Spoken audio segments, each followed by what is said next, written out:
Hello students. তো আজকে তোমরা জানো আজকে 1 জানুয়ারি 2025। তো সবাইকে হ্যাপি নিউ ইয়ার জানিয়ে আজকে আমি ভিডিওটা শুরু করব। আমার থেকে যারা বয়স রয়েছেন তাদেরকে আমার প্রণাম জানিয়ে এবং আমার থেকে যারা ছোট রয়েছেন তাদেরকে আমার ভালোবাসা দিয়ে আমি আজকে ভিডিওটা শুরু করলাম।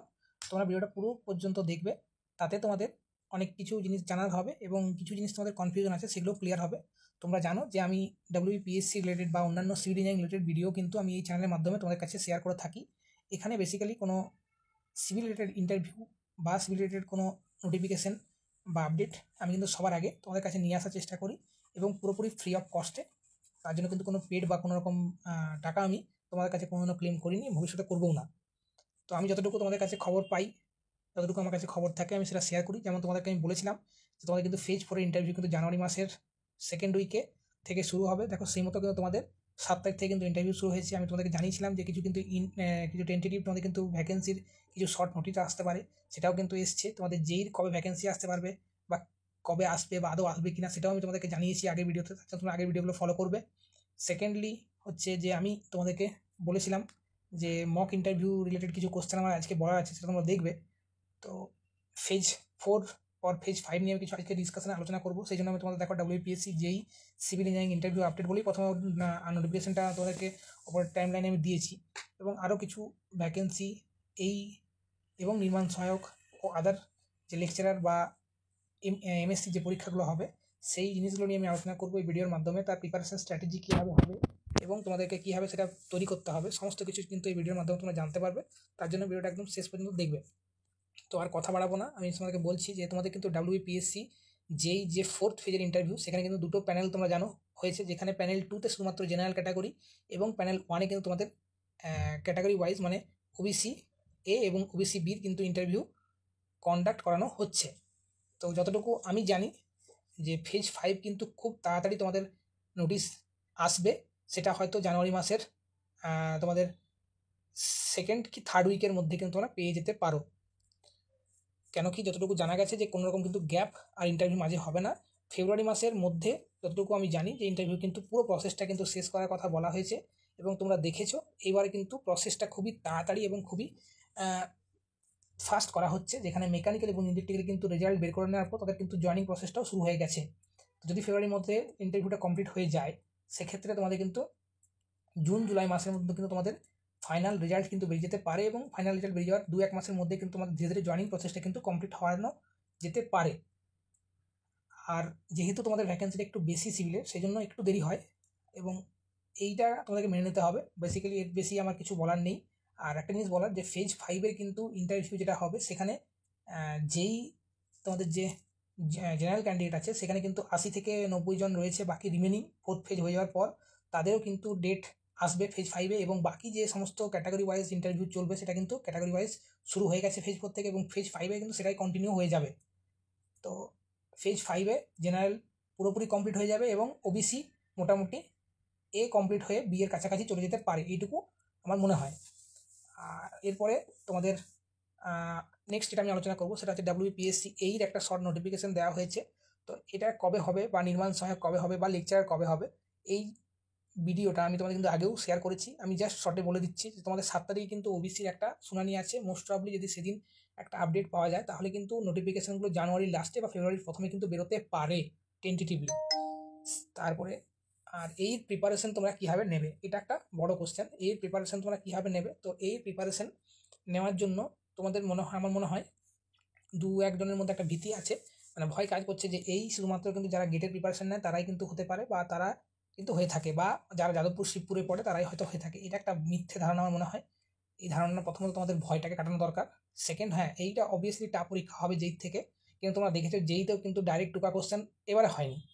2022 যে কোশ্চেনটা হয়েছিল সেটাও কোশ্চেনটা ইজি কোশ্চেন ছিল, কিন্তু ডাইরেক্ট কুত্তা থেকে টুকে দেওয়া কোশ্চেন কিন্তু এবারে ছিল না, যেটা 2017-তে ছিল।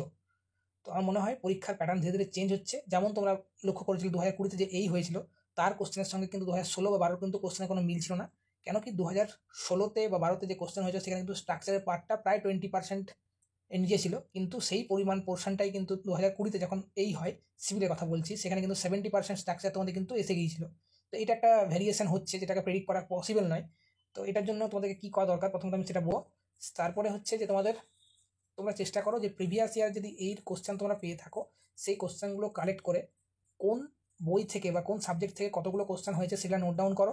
নোট ডাউন করে কোন সাবজেক্টের বেশি ওইটাই আসছে তোমরা এটা আইডেন্টিফাই করতে হবে। এটা নর্মালি যে কোনো পরীক্ষাতেই হবেই, প্রথমে তোমাদেরকে স্ক্রিনিং করতে হয়। সেকেন্ডলি যারা যেই প্রিপারেশনের পিকে রয়েছে বা যেই প্রিপারেশন খুব হাই লেভেলে রয়েছে তাদের জন্য তো খুবই হেল্পফুল। শুধুমাত্র নিউমেরিক্যাল পোর্শনগুলো ভালো করে রেডি করতে হবে। নিউমেরিক্যাল পোর্শনের মধ্যে বেসিক্যালি 5 থেকে 6টা সাবজেক্ট কিন্তু খুব ইম্পর্টেন্ট এই জন্য। প্রথমত স্ট্রেংথ অফ মেটেরিয়াল, সেকেন্ড হচ্ছে structure, third RCC design, fourth হচ্ছে তোমাদের সয়েল মেকানিক্স, ফিফথ হচ্ছে তোমাদের সার্ভে কিন্তু ইম্পর্টেন্ট। এর সাথে সাথে তোমাদের স্টিল ডিজাইনটাও কিন্তু ইম্পর্টেন্ট। বাকি তোমাদের যে সমস্ত সাবজেক্টগুলো রয়েছে ট্রান্সপোর্ট, এনভায়রনমেন্ট, এই সাবজেক্টগুলো ইরিগেশন বা আদার যে সাবজেক্ট রয়েছে সমস্ত কিছুই কিন্তু তোমাকে পড়তে হবে। এবারে ছেড়ে দেওয়ার কিন্তু কোনো সাবজেক্ট তোমার কাছে থাকবে না, এটা আমি তোমাকে বলে রাখছি। কিন্তু নিউমেরিক্যাল পোর্শনে এইতে জোর দেওয়া দরকার। সেকেন্ড জিনিসটা হচ্ছে এই জন্য বেসিক যে জিনিসটা দরকার সেটা হচ্ছে কনসেপ্ট তোমার ক্লিয়ার দরকার। কিন্তু এইতে তুমি যদি ইন্টারভিউতে যাও তাহলে তোমার কিন্তু কনসেপচুয়ালি কোশ্চেন করা হবে এবং তোমার নলেজটা কিন্তু প্রপারলিভাবে চেক করা হবে, যেটা তোমরা যারা যেই দিচ্ছ এখন বর্তমানে ইন্টারভিউ চলছে তারাও ফেস করেছো। যে যারা এক্সপিরিয়েন্স ক্যান্ডিডেট আছে তাদের কিন্তু একরকমের প্রিপারেশন মানে কোশ্চেন হচ্ছে, যারা ফ্রেশার্স ক্যান্ডিডেট আছে তাদের কোশ্চেনটা একরকমের হচ্ছে। তো এক্ষেত্রে কিন্তু ডাইরেক্টলি মনে হয় কোনো ডেফিনেশন জিজ্ঞেস করে না হঠাৎ করে। এখানে তোমাকে তোমার কাজ রিলেটেড বা তুমি যে জিনিসটা জানো কি জানো না, কতটা জানো, কতটা ডেপথে জানো, সেই জিনিসটা কিন্তু চেক করা হয় এবং তোমার কনফিডেন্স লেভেলটাকে দেখা হয়। তো এই জিনিসগুলো কিন্তু তোমার নিজে থেকে নিজেকে ডেভেলপ করতে হবে। তার জন্য তোমাকে তোমার সাবজেক্টিভ যে নলেজ সেটা কিন্তু ভালোভাবে বাড়াতে হবে এবং সাবজেক্টের প্রত্যেকটা পয়েন্ট তোমাকে কিন্তু ভালো করে জানতে হবে, মুখস্থ করে গেলে হবে না। আর আমি তোমাদেরকে লাস্টে 2-3টে বই রেকমেন্ড করবো। প্রথমত তোমরা প্রিভিয়াস ইয়ারটা পড়ো, কমপ্লিট হয়ে গেলে তোমরা যেমন গুপ্তা গুপ্তা পড়ো সেটা পড়বে। তার সাথে সাথে তোমাদের অল স্টেট যেইর একটা বই আছে মেডিজি, সেটা তোমরা প্র্যাকটিস করো। এবং তোমাদের যদি প্রিভিয়াস ইয়ারের কোশ্চেনের বুক থেকে থাকে ইএসসির প্রিলিমসে, তাহলে সেই জিনিসটা তোমরা প্র্যাকটিস করো এবং তোমাদের যে গেটের কিছু কিছু শর্ট কোশ্চেন আছে সেগুলো প্র্যাকটিস করো। এই জিনিসগুলো করলে আমার মনে হয় এনাফ, আর কিছু করা দরকার পড়বে না। এবং নির্মাণ সহায়কের ক্ষেত্রে আমি এবার আলোচনা করবো, সেটা হচ্ছে নির্মাণ সহায়ক কিন্তু নোটিফিকেশন কবে আসবে বা কী হবে সমস্ত কিছুই কিন্তু ডিপেন্ড করছে তোমাদের ওবিসি কেসের ওপরে। ওবিসি কেসটা যদি মিটে যায় তাহলে সমস্ত নোটিফিকেশন কিন্তু খুব তাড়াতাড়ি আসবে। আর নির্মাণ সহায়কে মোটামুটি নির্মাণ সহায়কে টোটাল পোস্ট কিন্তু প্রায় 600 কাছাকাছি রয়েছে, যেখানে তোমাদের কিছু যেই এবং কিছু এইরও কিন্তু ভ্যাকেন্সি আছে তোমাদের মানে ডিস্ট্রিক্ট ওয়াইজ যেগুলো হয় সেগুলোতে। তো এই পরীক্ষাটাও কিন্তু এবারে হবে, তার জন্য তোমরা রেডি হও। এখানে 15 নম্বরে কিন্তু নন টেকনিক্যাল আগেরবার পর্যন্ত ছিল। টোটাল 85 নম্বরের পরীক্ষা হয়, যেখানে 15 নম্বরে কিন্তু তোমাদের নন টেকনিক্যাল থাকে, বাকি রিমেনিং তোমাদের কিন্তু সিভিলের উপরে কোশ্চেন করা হয়। এবং এটা পুরোপুরি ডিপেন্ড করে তোমাদের প্রত্যেকটা ডিস্ট্রিক্ট ওয়াইজ কোশ্চেন করা হতো, সেটা কিন্তু আগের বারে। এবারে কী হবে এখনও পর্যন্ত জানা যায়নি, আমার মনে হয় ডিস্ট্রিক্ট ওয়াইজই পরীক্ষা হবে। তো সেই ডিস্ট্রিক্ট ওয়াইজ ইন্ডিভিজুয়াল তোমার নোটিফিকেশন বের করবে এবং সেখানে তোমাকে ফর্ম ফিল আপ করে বা তোমাদের পোর্টাল যেটা রেজিস্ট্রেশন করা হয়েছে সেখানে হয়তো তোমাদের দেওয়া হবে, এরকম ডিটেলস কিন্তু পরবর্তীকালে নোটিফিকেশন আসবে।